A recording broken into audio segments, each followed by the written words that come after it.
Hello Stampers, this is Kate with Kate's Creations, here to share a card with you using the new set that was just recently released called Framed Florets. It has 2 stamp sets with it. I bought the suite, so I got all of them. And so it comes with the framed and festive set in the suite, which has some Christmas sentiments in it. So if you need some new sentiments for Christmas, this would be nice. You can also buy these separately, of course. Then there's the Framed Florets bundle, which is this stamp set and the dies that go with it. And so that's what I'm going to be using today. So the framed Florets bundle. Then I'm also using the Hope and Prayer stamp set for the sentiment, and some brass butterflies, which are a return, an item from the main catalog, I should say, and 2 sizes. And I love these because they are my favorite go-to bling at this point with anything with flowers, because they're very flat, and so they mail beautifully, which I just love. So I'm hoping they're going to come out with more of this kind of stuff. Okay, the card I'm making is this. I'm also using the Flirting Florets Designer Series paper as well. So like I say, I got the whole suite. So this is the card we're going to be making today, and I'll bring it up so you can see it just a little bit closer. I really like it. I think it turned out pretty cool. We'll set that there, and hopefully you'll be able to see it. So now the base card is basic white thick. It's cut at 5.5 by 8.5, scored at 4 1/4. That makes a standard A2 greeting card. Then the Fitting Florets Designer Series paper. This is the particular design I chose. This side's kind of pretty too, but this is what I'm looking for.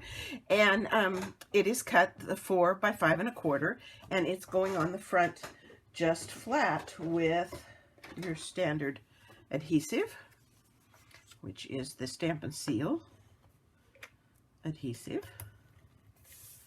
Let's get that on there. This is actually a very easy card. I do have a little tiny kind of a tip or trick to show you, so hang in there with me. This will be a very quick video today. It is Thanksgiving week. This is Monday. Thanksgiving's on Thursday. I don't know how many of you celebrate that, but we'll have a small group with our family. Okay, this goes on here with that 1/8 inch border all the way around. So we're going to lay it on there, press it into place. And then you need a piece of basic white regular. Now I cut my basic white regular piece 5 by 4 1/4 so that I could cut out with this die and this piece that we're going to stamp and cut. And let me show you what I did. I took the die, and let me get a piece. I should have had a piece ready for you, but here we go. And I put this on here, and I cut it out first, and it cuts out the center, so you see how it has the open. And you can keep the center and use it for something, but I didn't want to fill the whole center. I wanted that background to show through. I wanted the smaller oval. And so what I did then is I took the oval that came out of this, and I put this on top of it, and I cut and I ran it through, and that left me this oval that comes out of the middle of this die, which is the smaller piece that I'm going to use in the card, like that. So that's how I got that smaller piece. So that's just that little tip I was going to share with you. Excuse me, I've had a cold all week. Fortunately, you can't catch it. Right? Let's see, I'm looking for my pokey tool. Just a second here. Make things move. Always a few chads that don't come out, right? So we're going to get those poked out here. And so this is all nice and cleaned up.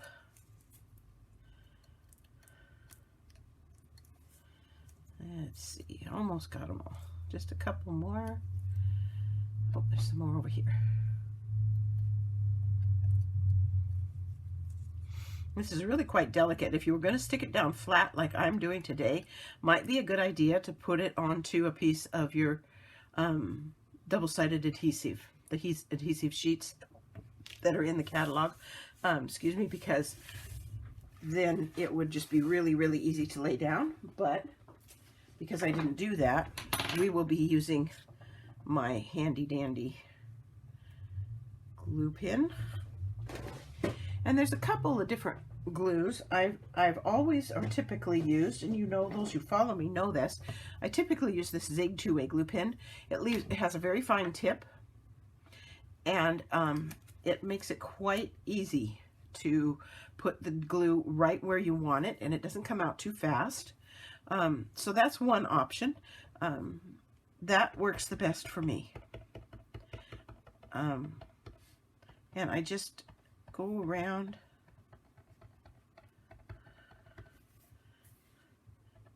the edges here.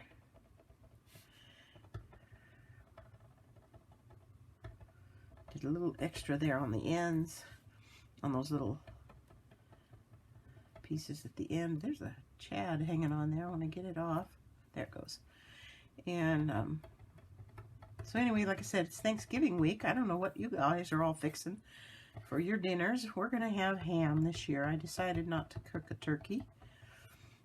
We have Great Grandma Thompson's butterscotch pie recipe. That's like a family heirloom recipe. And my son has learned how to cook that, so he's bringing that for dessert. Okay, so now this goes down right here, and I'm just centering it onto the card, and that looks just about right. So we'll hold it down, let it get a good grip.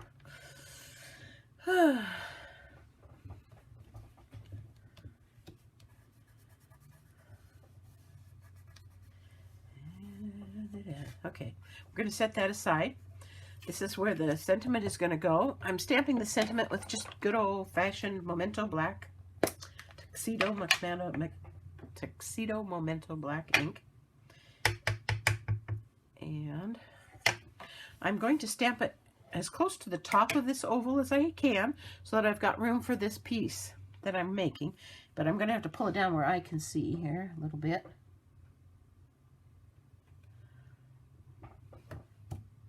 That works. Okay, we'll put that away. And we'll set that aside for, well, this actually can go on the card. It's going to go on flat. So let's just go ahead and put that on there. And again, it's just going to get centered in the middle of the oval as best you can. Don't press it down real hard, and you'll have some room to move it around a little bit, but that looks pretty good to me. So there we go. There's that. Now I am going to stamp. Get me another scrap here. I'm going to stamp this design right here, and I'm going to stamp it with pale papaya ink, because I don't want the edges to have a black, distinct black border on them. And so I'm going to do it with this Memento Black, Pale Papaya. Stamp it on there. And then here's another thing, if you don't know, when you're coloring, if you have a water-based outline, you color with the alcohol-based blends pens, and the colors won't mesh. They won't bleed. If you're stamping with a pigment ink image, then you'll want to color with the water-based markers or blender pens, because then water and the pigment won't bleed onto one another. So you just got to remember, water-based with blends pens, pigment-based with regular markers. That's how you know. Okay, just in case you didn't. I used to have a blog, and on my blog I had a big write-up on all of that, but I let the blog go. I just do the regular YouTube stuff now. Okay, now for the blends pins, you can see my list here. I used light, Granny Apple Green, Soft Succulent, Mango Melody, Mint Macaron, Pool Party, and Flirty Flamingo. And I used a dark So Saffron to just color the flowers. And it's totally up to you what color is what. This is Granny Apple that I have right here. I'm using the fine tip end, not the brush end. And if you just keep a very light, I mean, when I say light, I mean, don't push down at all. Just very, very light and kind of just stroke it in there. It will color in nicely. If you try to get too heavy, it's really not a fine enough tip to get very heavy. So you just got to be a little bit careful. And trust me, it'll come out looking very nice when you're done. There's that one on that end. Let's do this one on this end. And sometimes, I'll be honest, sometimes the brush end is easier to use than, because it has a finer tip on it. You can see how fine the tip gets, where on this one it's a little more blunt. And sometimes with the brush end, if you just stay very, very light fingered, look at how, I think that's way easier. And I get a much cleaner outline that way. So yeah, I would recommend using your brush tip for that. That looks much, much better. Here's a couple more of those kinds of leaves. Trying to do all those leaves in the same color. Excuse me again. Okay, that's that color. Let's see, what's this one? Soft Succulent. Okay, so we've got some more leaves to do. Let's do these ones with the Soft Succulent.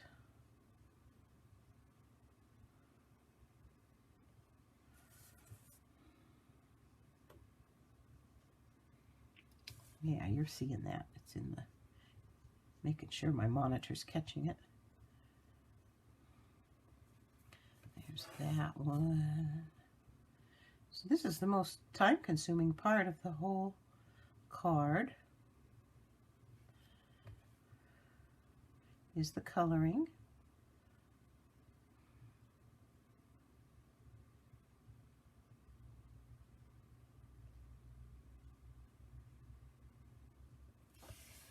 And it's easy to get in a hurry too, and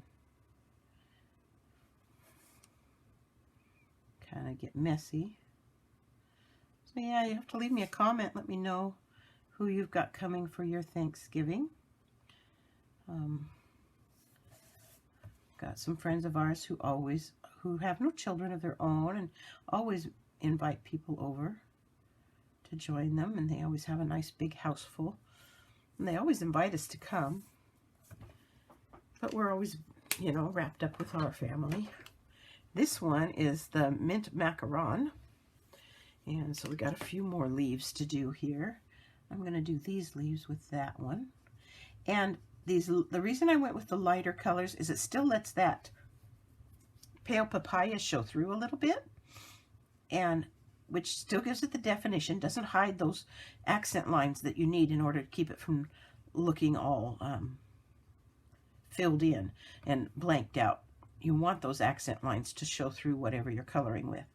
And so that's why I stuck with the lighter colors. This one here.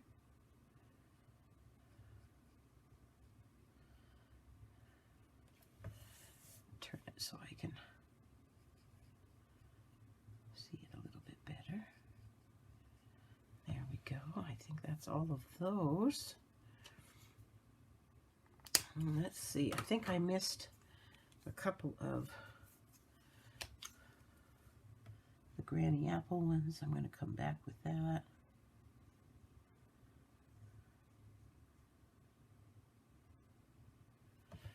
That works. Okay. And then my flowers, I did one of them with Pool Party.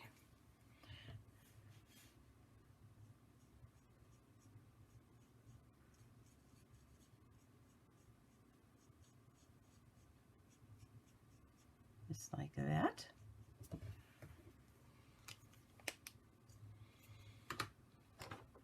This one is the So Saffron. This is the only one I used that was a dark yellow, and it's going to be for this flower right here. My light blends pen didn't come out with enough colors, so this still works beautifully for that flower. And then I had this one, which is Light Mango Melody, and I did this flower with that one.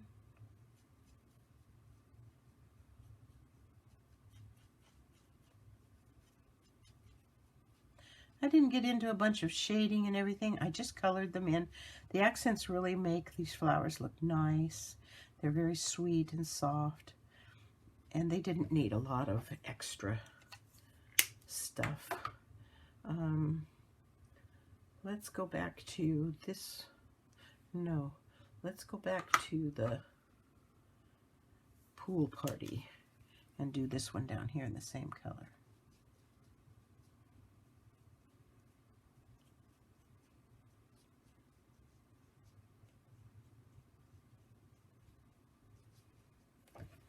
I've got a couple leaves there I'm going to need to paint eventually. And then this is the Light Flirty Flamingo, and that's going to be this large flower here in the center. Because I felt like that just really picked up on that DSP background. So it became the focal color in this piece.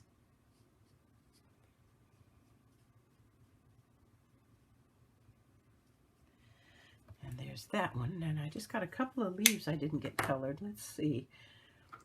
I don't know if I have another color to use. Let's see, what about Light Old Olive? How does that come out?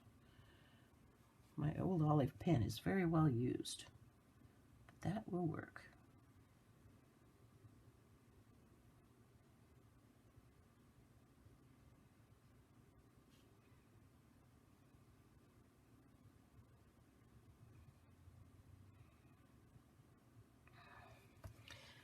That'll work. So there, we added a color. Okay, now this is going to just get cut out with the die. Just like this. Find my piece of handy dandy washi tape. I'm going to get this laid out like I want it.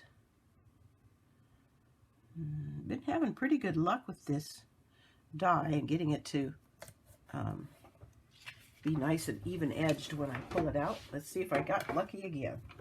Go off the screen and run that through my Stampin' Cut Emboss machine.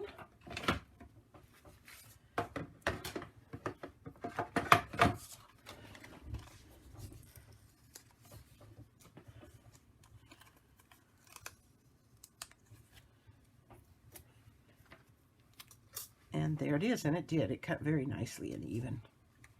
Okay, then this piece, I just put this on with dimensionals, so that it would stand out just a little bit from the frame and everything that was behind it.